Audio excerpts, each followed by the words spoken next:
Bienvenidos estudiantes a esta sesión de ejemplos. Vamos a resolver dos ejercicios el día de hoy. Primero, recuerden que tenemos estas dos fórmulas para nuestras sucesiones aritméticas que explicamos un poco en clase de dónde se obtenía. Nuestro primer ejemplo dice lo siguiente: hallar el término enésimo de la siguiente sucesión. Entonces vamos a comprobar que se trata de una sucesión aritmética, dado que estas fórmulas solo funcionan para sucesiones aritméticas. Muy simple. Entonces vamos a mirar que la diferencia entre dos términos siempre sea la misma.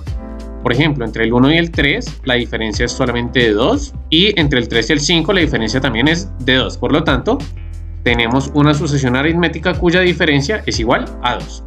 Identificando esto, entonces podemos, para hallar nuestro término enésimo, utilizar nuestra fórmula superior, la primera fórmula. En este caso, entonces tendríamos que el término enésimo sería AN igual a A1, es decir, el primer término que es el número 1, más, entre paréntesis, n-1 por la diferencia, que la diferencia nos dio 2. Vamos a simplificar esta expresión de manera que podamos tener entonces nuestra fórmula para el término enésimo. Entonces tendríamos en este caso que a sub n sería igual a 1 más, aquí si rompemos este paréntesis, 2 por n me da 2n y 2 por menos 1 me da menos 2. Operando términos semejantes, entonces tenemos que la fórmula sería 2n menos 1. El menos 1 se obtiene de hacer la operación de 1 menos 2.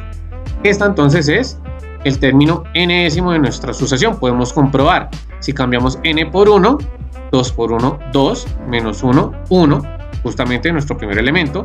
Si cambiamos por 2, 2 por 2, 4, menos 1, 3, nuestro segundo elemento. Si cambiamos por 3, 2 por 3, 6, menos 1, 5, nuestro tercer elemento. Entonces, esta fórmula nos proporciona ya cualquier término que queramos encontrar. Vamos ahora con nuestro segundo ejemplo. Dice así: un auditorio tiene 20 asientos en la primera fila. Cada fila sucesiva tiene 2 asientos más que la fila anterior. Y hay dos preguntas: ¿cuántos asientos hay en la fila decimosegunda? ¿Y cuántos asientos hay en las primeras 12 filas? Hay que tener cuidado, dado que las dos preguntas se parecen, pero en realidad nos están preguntando por dos cosas totalmente diferentes. Vamos a analizar qué pasa aquí. ¿Qué pasa con este auditorio? Entonces resulta que tenemos 20 asientos en la primera fila, es decir, tenemos nuestro primer término de la sucesión. La siguiente fila, dado que aquí dice que tiene 2 asientos más que la anterior, quiere decir que la siguiente tendrá 22. La siguiente tendrá 2 más, es decir, 24, y así sucesivamente.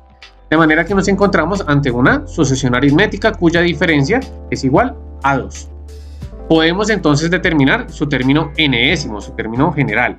Para este caso sería AN igual a A1, primer elemento 20, más n-1 por la diferencia, que es 2. Operamos, en este caso entonces tendríamos AN igual a 20 más 2 por n, 2n, y 2 por menos 1 da menos 2. Tenemos que AN es igual a 2n más 18. 18 es la operación de 20 menos 2. Dado que ya tenemos la fórmula general, podemos dar respuesta a la primera pregunta: es ¿cuántos asientos hay exactamente en la fila decimosegunda? Es decir, debemos hallar a sub 12. Y a sub 12, dado que tenemos nuestro término enésimo, simplemente será reemplazar n por 12. Entonces en este caso tendríamos lo siguiente. Y al hacer la operación, primero la multiplicación, en este caso tendríamos 2 por 12, 24, más 18, en cuyo caso esto nos da 42. Podemos contestar entonces a nuestra pregunta. En la fila decimosegunda hay 42 asientos. Listo. Y ahora miremos la sutileza que cambia con respecto a la segunda pregunta. La segunda pregunta dice: ¿cuántos asientos hay en las primeras 12 filas? En este caso lo que debemos hacer es sumar los términos de la fila 1, es decir, 20, más los que tienen la fila 2, 22, más los que tienen la fila 3, 24 más, y así de esta manera debemos sumar hasta 42, que son los asientos que ya encontramos, que ya determinamos que tiene la fila decimosegunda. Entonces debemos efectuar esta suma de aquí, y dado que estamos haciendo la suma de 12 términos de una sucesión aritmética, entonces vamos a utilizar nuestra segunda fórmula, esta de acá. Entonces tendríamos lo siguiente: para este caso debemos hallar S12, estamos sumando 12 términos, de manera que n vale 12, cambiamos aquí.